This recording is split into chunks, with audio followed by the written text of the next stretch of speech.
Mes chers frères et sœurs, être un homme est un défi qui, à chaque instant de son existence, doit être présent.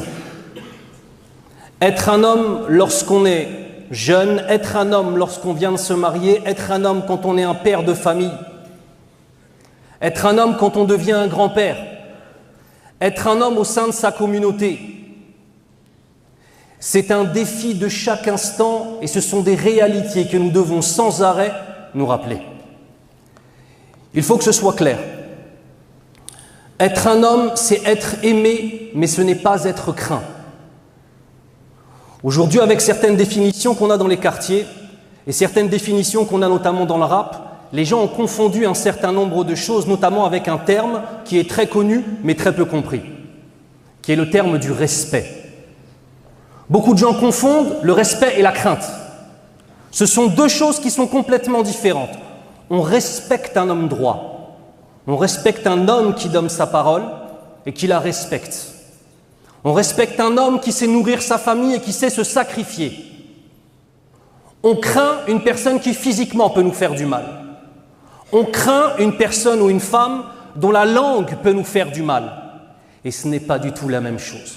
Ainsi, beaucoup de nos jeunes confondent ces deux éléments-là. Et même certains pères avec leurs enfants, malheureusement, confondent ces deux éléments-là. Ils pensent que plus ils vont terroriser leurs enfants, plus ils seront respectés. Non, ils ne seront que craints.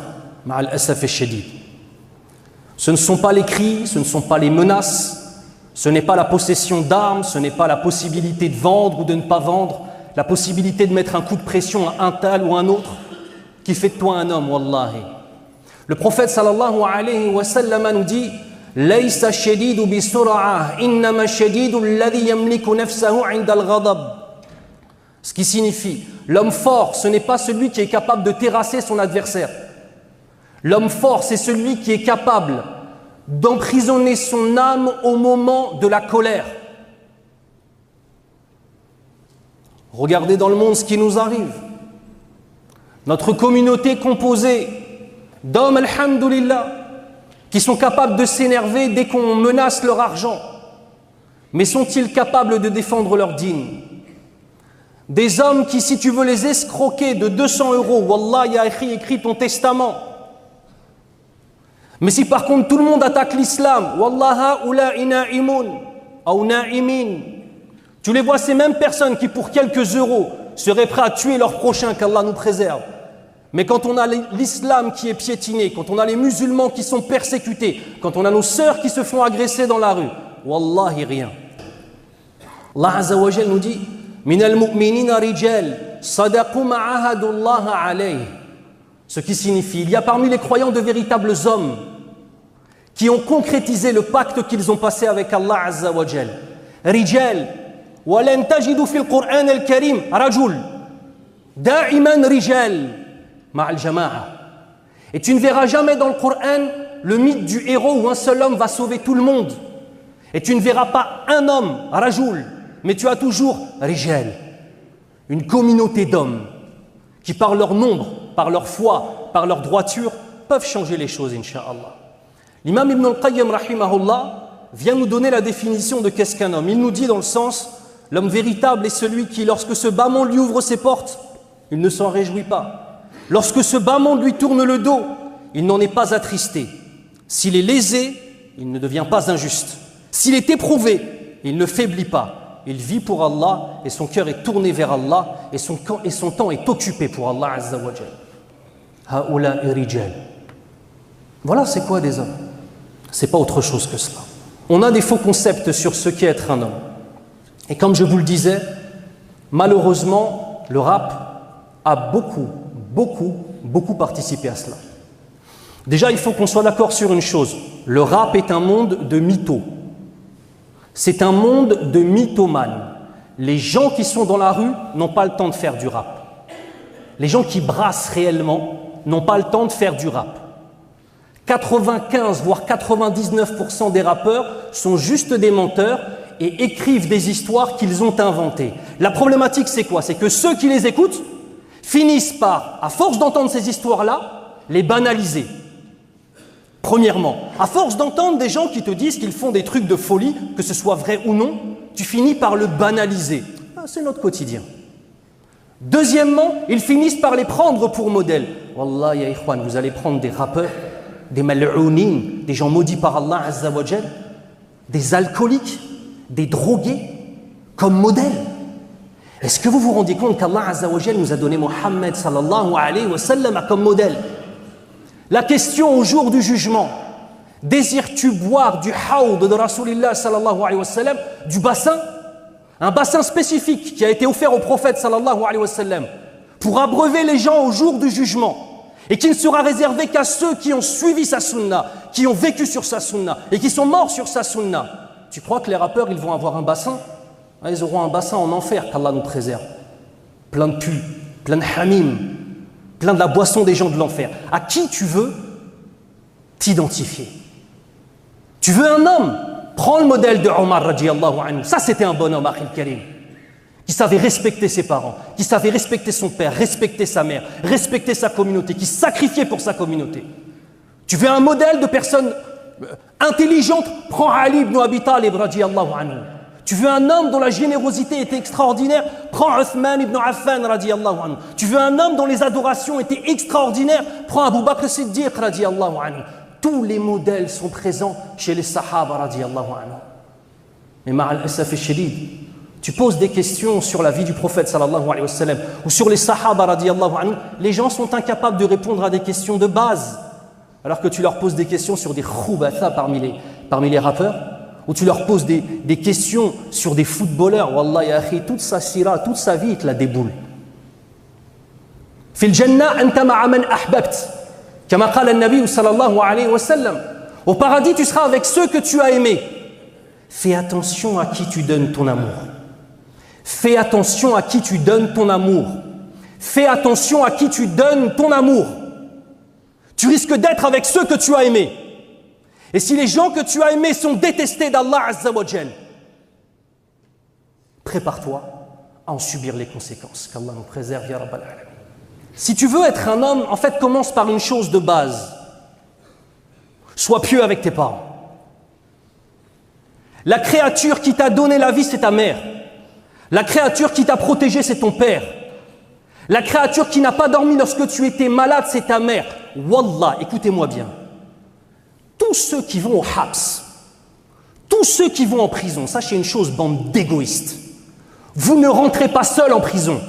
Ta mère et son cœur rentrent avec toi. On a connu des mères qui sont mortes de tristesse à cause de leur fils. Mortes de tristesse. Ta mère qui t'a donné la vie, et toi tu vas vendre du bédo en risquant d'aller au habs. En fait, c'est pas juste une question de halal haram. Oublie ça, khouya. C'est pas juste une question de halal haram. C'est une question de à qui tu donnes ton amour. Qui aimes-tu? Qui veux-tu protéger?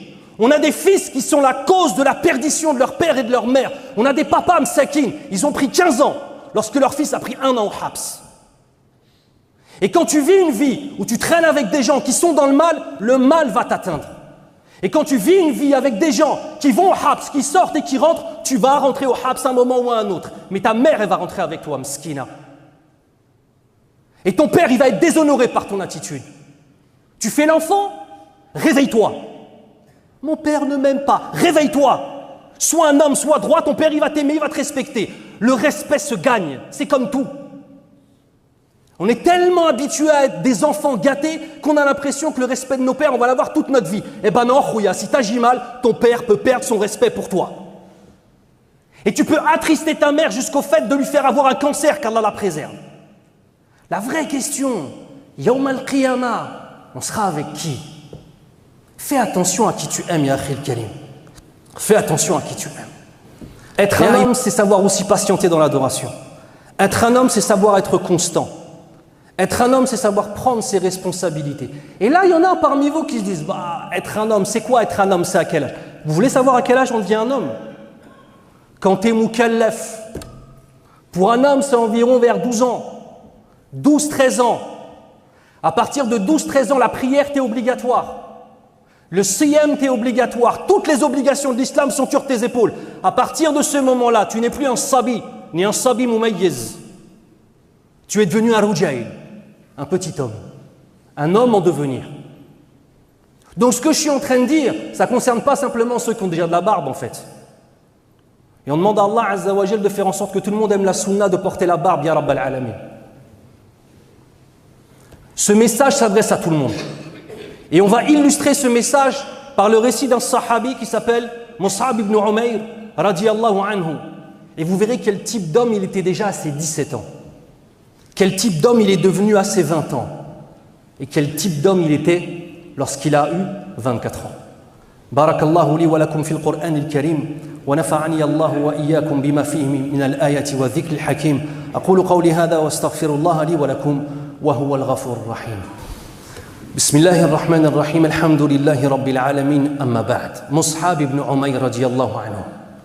C'était un jeune d'une famille noble et aisée. Il faisait partie de la tribu des Banu Abdiddar. Il était le jeune homme, le plus élégant des Quraysh. Lorsqu'il passait dans les rues, les têtes des jeunes filles tournaient. Il mettait des parfums qui étaient si précieux et qui valaient si cher que lorsqu'il était passé dans une rue, si toi tu passais après lui, tu sentais encore son odeur. Mus'ab ibn Umayr est passé par là. Il avait les plus beaux vêtements et tout ce qu'il avait, c'était sa mère qui lui offrait. Sa mère qui était Khunnes bint Malik, qui était une femme extrêmement riche, mais extrêmement ferme dans ses convictions. Il était le jeune que tous les jeunes enviaient. Je vous parle de l'époque où il avait environ 16-17 ans. Comme vous le savez, à cette époque-là, les hommes se mariaient très très tôt, mashallah, tabarakallah. C'est pas comme aujourd'hui, ils ont 30 ans, c'est encore des adolescents dans leur tête. 30 piges, c'est des adolescents, Allahumma musta'an. Vers ses 17 ans, il entend le message du prophète sallallahu alayhi wa sallam à Bayt al-Arqam, là où les musulmans étaient persécutés, et toutes les nuits, dans Bayt al-Arqam, le prophète sallallahu alayhi wa sallam se réunissait avec les sahaba radiyallahu anhum pour prier la nuit et pour étudier le dîn en tant que tel. Il a été intéressé par ce message. Il a écouté Rasulallah sallallahu alayhi wa sallam, il a été séduit par le message. Il s'est converti à l'islam, mais il n'a pas dit à sa mère. Puis, au fur et à mesure du temps, son entourage a appris qu'il était musulman. Écoutez-moi bien, 17 ans, écoutez-moi bien. Sa mère l'a menacé de le renier. Il n'a pas lâché l'affaire. Sa mère lui a coupé les vivres. Il s'est retrouvé à être comme un SDF. Il n'a pas lâché la foi. Sa mère l'a fait emprisonner. Il n'a pas lâché la foi. À 17 ans, minal mu'minina rijal. Aujourd'hui, l'islam, on ne te persécute pas pour te faire délaisser l'islam. Aujourd'hui, on t'appelle à l'islam. Et on a des jeunes qui n'ont même pas la rujula de simplement rester des musulmans juste en appliquant les 5 piliers de l'islam et les 6 piliers de la foi. Illa min rahimahullah, Allahul musta'an. Persécuté, emprisonné, comme un SDF. Il est passé de l'état du jeune le plus envié, à l'état du jeune que personne n'envie. Les plus beaux vêtements à des haillons.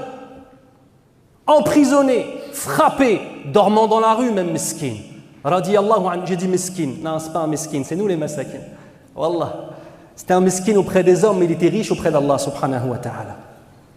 Lorsque le prophète sallallahu alayhi wa sallam, donc là, il se passe des années. Lorsqu'il arrive vers ses 20 ans, on a les premiers musulmans de Médine qui viennent porter allégeance au prophète sallallahu alayhi wa sallam. Il y aura 2 serments d'allégeance.